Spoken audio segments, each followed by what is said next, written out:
J'ai fait un bac ES d'abord et ensuite j'ai fait une licence administration économique et sociale. J'ai fait une classe préparatoire intégrée. C'est un dispositif pour les personnes issues des quartiers prioritaires ou qui ont la bourse du Crous. Ça m'a permis d'être dans une classe pour préparer un concours de la fonction publique, un concours de cadre. C'est le concours des IRA, les instituts régionaux d'administration. Parce qu'un préfet à l'égalité des chances, c'est quand même pas, c'est pas n'importe quel préfet, c'est vraiment quelqu'un qui a une écoute particulière. Et la politique de la ville, c'est une politique qui existe depuis 40 ans, qui est quand même à destination des populations les plus fragiles. Il faut du temps. La première personne qui a prononcé le mot institutrice, mais ça a dû érafler plusieurs oreilles.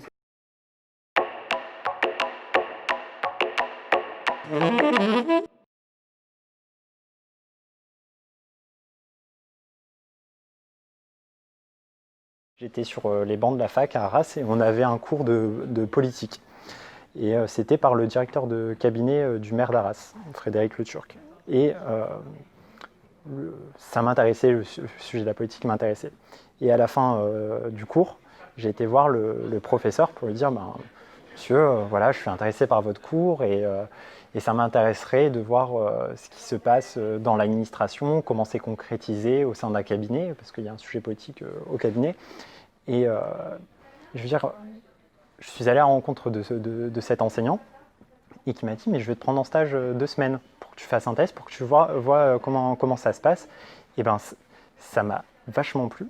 Et si je n'étais jamais allé à la rencontre de cette personne, peut-être je serais pas parti travailler pour l'État. Et là, ça m'a plu de travailler pour une administration, voir ce qui se passait vraiment, ce qui était fait pour les citoyens d'Arras, et cette relation de proximité que j'avais avec un directeur de cabinet à l'âge de 18 ans, c'était super intéressant. Et ça, je le remercie encore. C'est Grégoire Catry, je le remercie encore. Et ce qui est bien dans cette formation, c'est qu'on vous fait différents stages. Et parmi les stages, j'ai eu l'occasion de faire un stage à la préfecture des régions Hauts-de-France, au sein du cabinet du préfet. Et ça m'a permis de me conforter dans l'idée que je voulais travailler au sein de l'administration territoriale de l'État, parce que vous êtes vraiment en contact avec la population, mais aussi sur les enjeux du territoire. Aujourd'hui, au sein de la préfecture d'Île-de-France, je suis chargé de plan mission migrants. Et donc, on effectue des opérations de mise à l'abri. Et chaque semaine, la préfecture organise des opérations de mise à l'abri pour 300, 400, 500 personnes. Et pour répondre à cette urgence humanitaire, il y a une solidarité nationale qui est faite. Donc le préfet est en contact avec différents autres préfets pour obtenir des places au niveau national pour répartir les migrants aussi sur le territoire national, même si au sein du territoire francilien en Île-de-France, on augmente la capacité d'hébergement d'urgence pour les migrants. Les associations c'est un partenaire essentiel à l'État. On a des réfugiés pour lesquels on est venu leur apporter une solution à la fois d'hébergement, mais pour lesquels on a réussi à travailler avec eux pour leur permettre d'avoir un accès à l'emploi. Donc on a plusieurs réfugiés qui ont eu un accès à l'emploi et ça c'est super gratifiant. Déjà de venir en aide aux personnes, parce que vous êtes sur le terrain, vous voyez vraiment la réalité de ce qui se passe et c'est un engagement aussi personnel. Si je suis arrivé là, c'est aussi parce que ce sujet m'intéressait et parce que vous êtes en lien avec les personnes qui ont besoin d'aide. Et moi, c'est vraiment cette proximité qui m'a attiré. Et c'est pour ça que je voulais travailler en préfecture, pour être en contact avec le territoire et avec les personnes qui en ont besoin. Je pense qu'on aura vraiment réussi notre travail quand les personnes auront réussi leur intégration en France. Et pour ça, ça passe par à la fois l'hébergement, mais aussi les cours de français et l'accès à l'emploi. Et vraiment, le nouveau enjeu par rapport au sujet de l'immigration, c'est aussi l'intégration de ces personnes. Et c'est sur quoi on commence à axer les dispositifs. Et moi, vraiment, ce qui est important pour moi, c'est que notre travail, c'est pas seulement d'offrir un hébergement, et ce à quoi on s'attarde, c'est de permettre l'intégration de ces personnes sur le territoire français. Déjà, un engagement pour servir l'État, c'est parce qu'on a envie de servir les personnes, et c'est pour ça que je me suis engagé pour l'État. Et les politiques publiques qui sont mises en œuvre, c'est très intéressant. Vous comprenez ce qui se passe dans notre société. C'est super intéressant. Quand j'écoute la radio, voilà, je sais ce qui est fait exactement et c'est ça que j'aime. Moi, des fois, je dis, bon, je travaille au bureau des affaires sociales à la préfecture. Et là, en fait, les personnes ne vont pas trop vous poser de questions. Mais si vous dites, je suis chargé de mission plan migrant, je m'occupe des opérations de mise à l'abri, alors là, vous allez avoir toutes les questions et là, vous êtes parti pour 1 heure de discussion, mais c'est super intéressant et enrichissant pour tout le monde. Pour moi, pour avoir leurs idées, ils peuvent me faire part de leurs idées aussi, et moi, de savoir ce qu'eux pensent et voilà, voir comment c'est ressenti aussi par la population française. C'est important d'en parler pour montrer, ah ben ouais, heureusement qu'ils sont là en fait, les fonctionnaires, heureusement qu'ils sont là. Donc la communication est très importante parce que la communication, elle délivre de l'information. Après, il faut délivrer la bonne information. C'est pas pour moi, travailler pour l'État, c'est pas une décision qu'on prend à la légère. C'est vraiment un sens de l'engagement qu'on doit avoir. Et donc c'est important aussi d'aller dans les écoles pour expliquer notre métier et pour montrer que ah ouais, c'est super intéressant. J'ai fait du privé, j'ai repris des études, j'ai arrêté, j'ai fait mes enfants. Enfin, j'en ai fait une et j'en ai adopté un, donc tout ça, ça prend du temps. Je pense que c'est quand j'ai repris des études, je me suis dit tiens, je vais être prof, ça va changer, puisque en fait, je faisais des cours à côté, donc plutôt que de les faire à côté, je me suis dit je vais faire ça tout le temps. Et en fait, j'ai fait ça 20 ans. Ouais, avec une volonté de travailler dans le lycée professionnel parce que justement les élèves, 98% n'ont pas choisi cette voie-là. C'était une punition. Si tu ne travailles pas, tu vas aller en BEP ou tu vas aller en CAP. Donc c'est quand même, voilà. Moi, c'était pour moi un challenge. Je me suis dit, ils n'ont pas besoin de moi ailleurs. Je vais plutôt aller là parce que là, ça me plaît bien. Mais au bout de 20 ans, c'est épuisant. C'est épuisant. Hein. L'éducation nationale, c'est épuisant. Épuisant. Et comme j'avais une spécialité en français langue étrangère, langue seconde, j'ai aussi enseigné, toujours en lycée professionnel, mais pour des élèves primo-arrivants qui ne connaissaient pas la langue. Voilà, donc ça aussi, ça vous donne... on mesure ce que ça peut être d'être étranger en France, alors que moi, je suis issue quand même de parents qui viennent aussi de l'étranger. Mais comme j'ai été...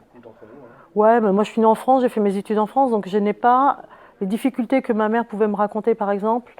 Je les avais pas, je pense peut-être je les avais pas mesurées. Quand j'ai enseigné, là j'ai mesuré le gap qu'il peut y avoir pour des élèves qui viennent de Chine ou la langue indo-européenne en linguistique, c'est pas la même du tout. C'est des idéogrammes. Enfin vraiment, je sais pas faire. Alors je vais peut-être m'attirer les foudres de mes collègues profs, mais moi je ne sais pas faire mou.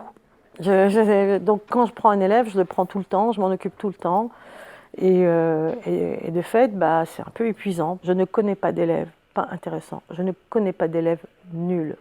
Je déteste cette appréciation de certains profs, élèves nuls, ça n'existe pas. Il faut juste trouver la bonne entrée, donc ça veut dire qu'on se casse un peu la tête. Oui, on se casse un peu la tête pour essayer de trouver. On obtient 100 fois plus quand on est dans l'accompagnement, dans l'écoute, qu'on essaye d'expliquer quelque chose à un élève et quand tout à coup on voit la lumière et que ça s'éclaire et qu'on se dit ça y est, il a compris. Voilà, moi je crois beaucoup plus à ça qu'aux punitions et autres. Voilà.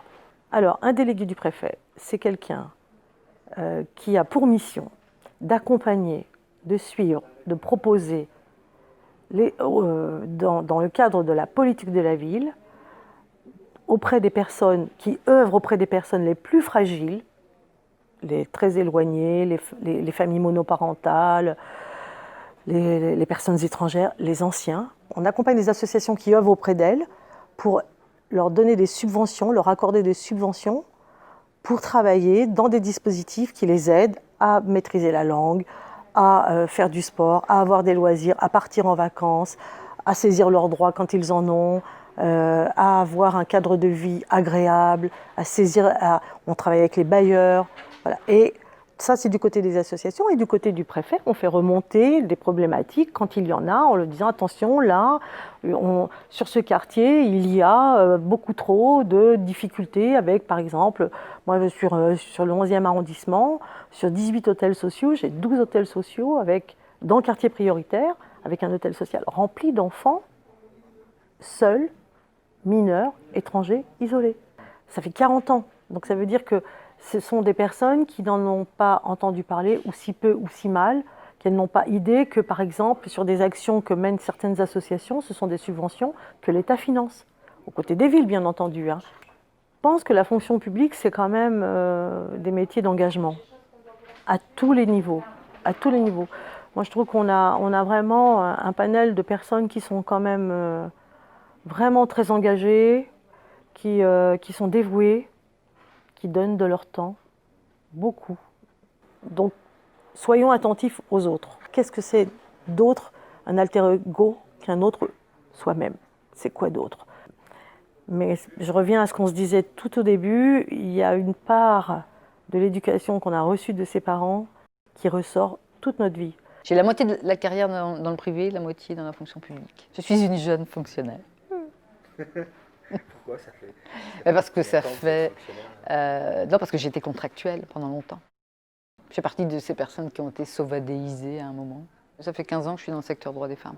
Mais j'ai été déléguée départementale pendant 10 ans. J'ai été directrice régionale droit des femmes en Bretagne. Je suis passée par la centrale, le ministère, en tant que chef de bureau égalité professionnelle. Et j'ai fait le choix de revenir en service déconcentré, donc à la préfecture de région. Les entreprises sont aussi le reflet de ce qui se passe dans le reste de la société. Et puis aujourd'hui, on a des entreprises qui sont très allantes sur la question de l'égalité femmes-hommes. D'abord parce que dans le cadre de la responsabilité sociétale des entreprises, parce qu'il y a quand même de plus en plus de femmes, mine de rien, qui progressent, y compris dans les postes de cadre. Donc ça fait changer aussi les mentalités au niveau de l'encadrement. Comme vous le disiez, il y a des hommes qui évoluent, donc il y a aussi des hommes qui tiennent à leur rôle de père, qui tiennent à prendre les congés paternité, etc. Donc ça fait bouger aussi les mentalités au sein des entreprises. Voilà, on est sur une voie peut-être lente, mais réelle quand même de changement de mentalité. Et puis, il y a quelque chose qui est hyper important au niveau des entreprises, c'est la prise en compte de la parentalité. Une différence déjà dans les postes occupés, une différence dans le temps de travail, une différence dans les qualifications et surtout dans la reconnaissance des qualifications. Il y a aujourd'hui des métiers qui sont très durs, les métiers d'aide à la personne, qui même physiquement sont durs. L'accès à l'éducation, à la formation supérieure, amène les femmes à revendiquer de parcours professionnels aussi beaux que les hommes. Après la guerre, quand on commence à dire qu'il faut renouveler la France, qu'il faut des maternités, etc., on commence à culpabiliser les femmes. Effectivement, je travaille pour l'administration, au sein de l'administration. Je suis une fonctionnaire qui tente en tous les cas de faire progresser, et ce qui est la grande cause aujourd'hui du quinquennat, c'est-à-dire l'égalité entre les femmes et les hommes. Il y a les femmes de Bercy, les femmes de l'intérieur, Inter-Elles, enfin c'est incroyable. À la limite, chaque administration a son réseau de femmes, dans les entreprises aussi, dans les grands groupes. Tout à l'heure je disais, l'égalité femmes-hommes, c'est vrai que c'est un projet de société, c'est une valeur, c'est un objectif, et qui est énormément rappelé par l'Union européenne. Là, pour le coup, l'Union européenne nous aide beaucoup. D'abord parce que pour prétendre à un certain nombre de financements sur des projets du FSE, il faut prouver que dans le projet qu'on réalise, on prend en compte ou en considération la question de l'égalité femmes-hommes.